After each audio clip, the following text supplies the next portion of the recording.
Olá, amados, tudo bem? Vamos à nossa aula, dando continuidade às variedades linguísticas.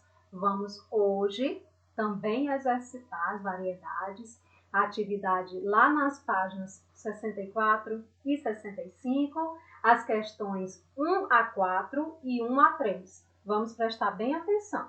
Na página 64, nós temos 1, 2, 3 e 4. 4 questões. Na página 65, nós temos 3 questões. 1, 2 e 3. No total, terão que fazer 7 questões. Professora, muita coisa. Calma, tranquilidade. Questões que não serão copiados textos, nem trechos, questões com poucos itens, que ficarão bem resumidas. Ficarão questões bem tranquilas. Não se preocupem. Está bem? Vamos exercitar tudo que já estamos estudando em relação às variedades linguísticas, certo? Vamos lá? Primeira questão, já começa aí com um trecho, na questão 1 e na questão 2, que não precisam ser copiados, somente as questões. Copia o item, o que a questão pede, né? E depois os itens, está bem? Diz assim: leia este trecho que explica o que são vírus de computador. Muito bem. Vamos lá. Mais um detalhe, amados. Sentiu necessidade de lembrar um pouco mais das variedades linguísticas? Nós temos o nosso livro como apoio, temos as videoaulas que ficam no canal da escola, é só voltar e rever. Não pode ter preguiça, tá certo? Vamos estudar. O que diz aqui sobre os vírus de computador? São programas desenvolvidos para alterar nocivo e clandestinamente softwares instalados em um computador. Eles têm comportamento semelhante ao do vírus biológico. Multiplicam-se, precisam de um hospedeiro, esperam o momento certo para o ataque e tentam esconder-se para não serem exterminados. Olha como são inteligentes. Os vírus de computador podem anexar-se a quase todos os tipos de arquivo e espalhar-se com arquivos copiados e enviados de usuário para usuário. Nós temos aí, né, a informação de onde foi retirado esse texto, tá certo? O UOL Tecnologia disponível em aí o site, todo bem direitinho, o dia do acesso, todas as informações. Agora vem a pergunta. Segundo o texto lido, por que os programas que alteram softwares são chamados de vírus? Segundo esse texto. Se é segundo o texto, está nesse texto aí a informação, a resposta. Por que eles são chamados de vírus? Temos a informação aí, é só copiar. B. Observe onde esse texto foi publicado. Acabei de explicar onde ele foi publicado. Quem é o seu possível público leitor? Público leitor, amados, são as pessoas que se interessam, que tipo de pessoas se interessam por essa informação. Aí você coloca qual seria esse possível público leitor. Não são todos os tipos, digamos assim, tipos de pessoa, tipos de público que se interessam por essa informação. Por isso que tem um público possível, provável que tenha interesse por esse tipo de informação, certo? São jovens, são idosos, são pessoas ligadas à tecnologia, são crianças, não sei. Que público será esse? Questão 2. Leia agora este outro texto. Então vamos lá, fazer a leitura. Todo mundo já ouviu falar em vírus de computador. Dá para imaginar um computador gripado? Pois eles são uns programinhas safados que invadem o computador e aterrorizam a máquina toda, devorando arquivos, confundindo o processamento ou deixando o micro abobalhado, lento e esquecido, como alguém que, na vida real, tenha mesmo pegado gripe. Aí nós temos de onde essa informação foi retirada. Livro de Informática do Menino Maluquinho, que o autor é o Ziraldo, São Paulo, Melhoramentos, o ano de 2009, a página 62. Olha a pergunta do item A. Explique a expressão computador gripado. O que é, meus amados, que essa expressão quer dizer? ela tem um significado. Qual seria esse significado? Aí você vai e escreve. O que é que quer dizer essa expressão? Item B. Onde esse texto foi publicado? Acabei de explicar, né? Quem é o seu possível público leitor? Quem é? Quem são as pessoas interessadas por esse tipo de informação? Presta atenção que o público leitor ele está intimamente ligado ao meio em que esse texto ele é produzido, ele foi retirado. No caso, ele foi retirado de um livro. Então, quem seria provavelmente o público interessado com esse tipo de informação? Tá certo? Presta atenção. Questão de número 3. Responda as questões sobre o texto das atividades 1 e 2. Ok. Já respondemos, né, em relação ao vírus de computador, questão da gripe, né, que foi comparada. Então, vamos à pergunta do item A. Que diferença podemos perceber entre os textos quanto ao registro utilizado? Meus amados, o texto 1 é o da questão 1, o texto 2 é o da questão 2. O que é que está perguntando aí na 3? Qual é o registro utilizado em cada texto? Aí você vai colocar texto 1, se é o registro formal ou informal. Texto 2, registro formal ou informal. Pronto, é assim que você vai responder na terceira questão no item A. Item B. Qual é a razão dessa diferença de registro? Ou seja, por que o texto 1 foi escrito com tal registro e o texto 2 escrito com outro registro? Por que houve essa diferença dos registros? Qual o motivo? Item C. Copie duas expressões de cada um dos textos para exemplificar essa diferença de registro. Você vai colocar assim. Texto 1. Você vai colocar duas expressões, dois exemplos que foram retirados do próprio texto, que justifique a sua resposta. Digamos que você colocou, digamos que o texto 1, o registro ele é informal. Aí você vai retirar duas expressões, dois termos que exemplifiquem essa informalidade. E também parar com o texto 2 da mesma maneira, ok? Item B. Aliás, item B de dado. Os dois textos comparam a ação do vírus de computador com a do vírus biológicos. Perfeito. Em qual deles a comparação é mais desenvolvida? Explique. Olha, nós sabemos que o vírus do computador foi comparado com o vírus biológico, que é o vírus da gripe, realmente, da gripe que é comum aos seres humanos.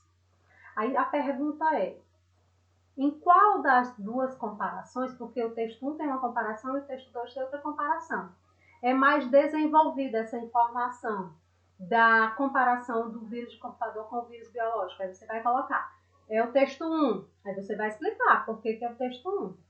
É o texto 2, aí vai explicar por que é o texto 2. Tem que explicar, tá certo? Coloca qual é o texto, que tem essa comparação mais evidente do vírus de computador com o vírus biológico e explica.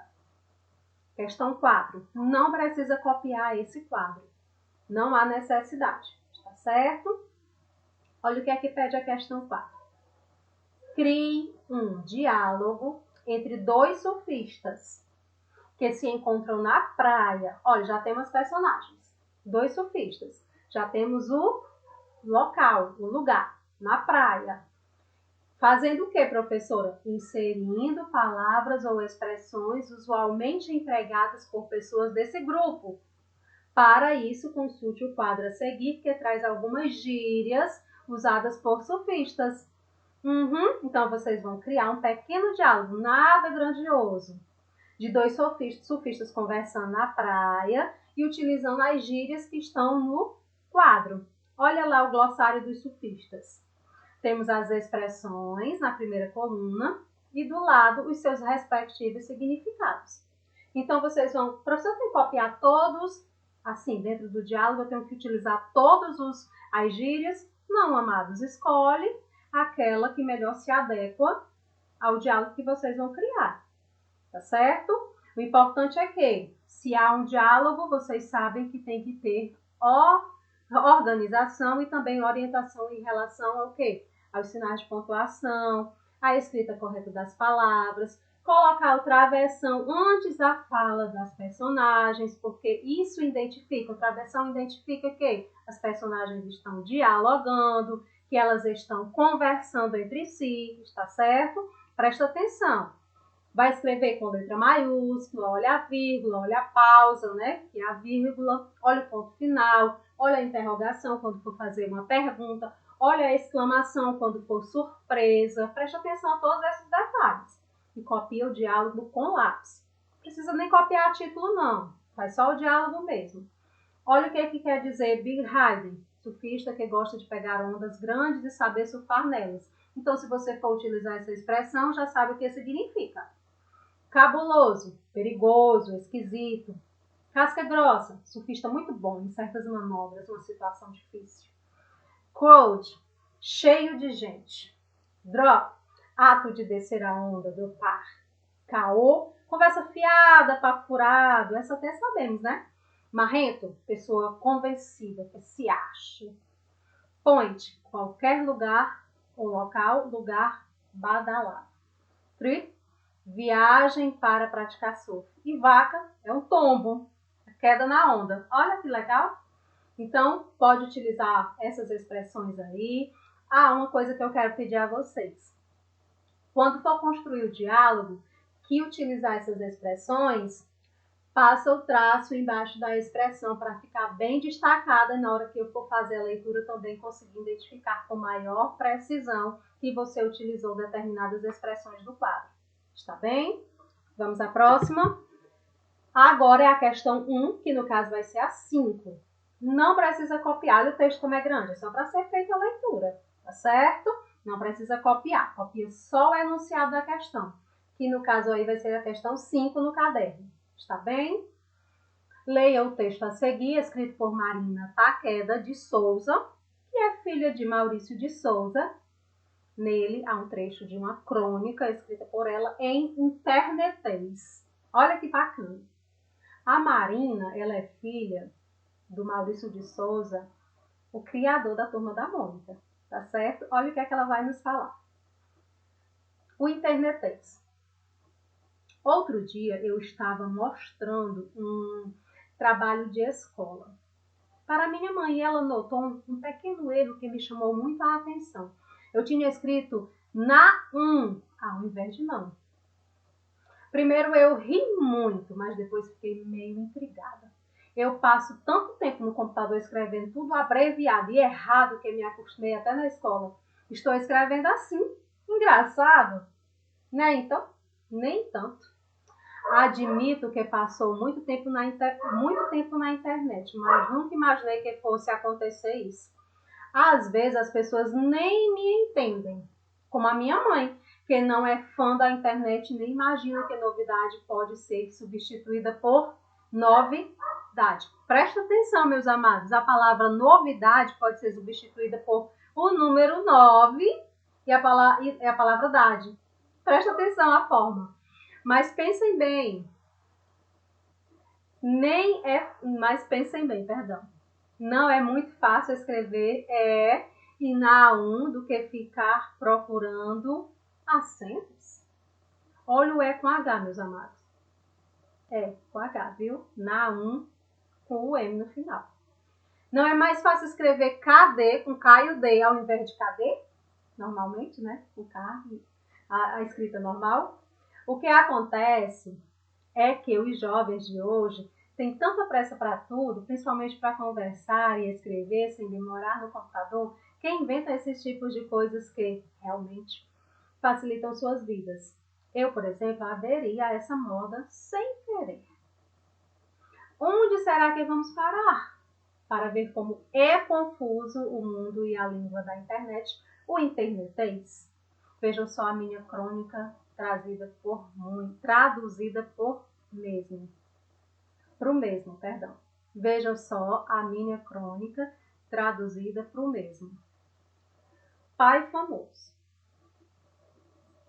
Um dia desses, Prestem atenção, amados, à forma como foram escritas as palavras. Prestem bem atenção. O número 1.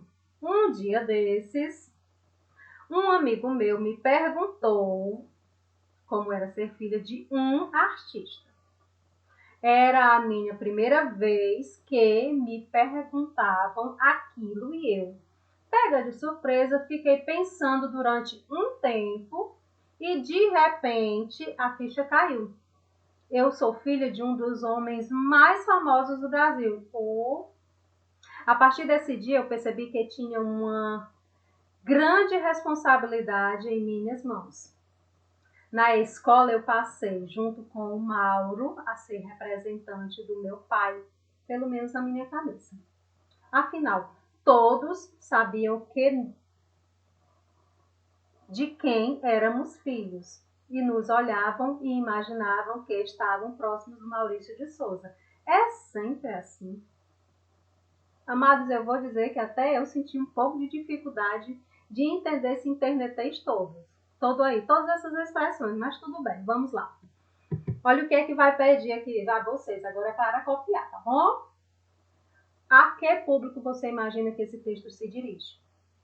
Mais uma vez, que tipo de pessoas, público, se interessa por esse texto? O texto que eu acabei de ler.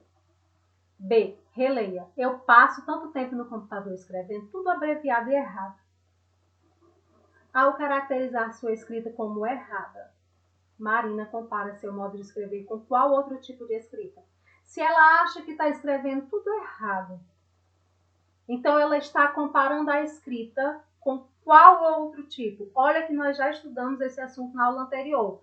Qual seria o registro que ela se refere, que seria o adequado, já que ela acha que o que ela está escrevendo é errado? Conteúdo da aula anterior, tá certo? Item C. Segundo a autora, por que ela aderiu à moda do internetês? Tem um motivo, tem uma razão. Está no texto. Por que ela aderiu? Por que ela se juntou a essa moda aí do internetês?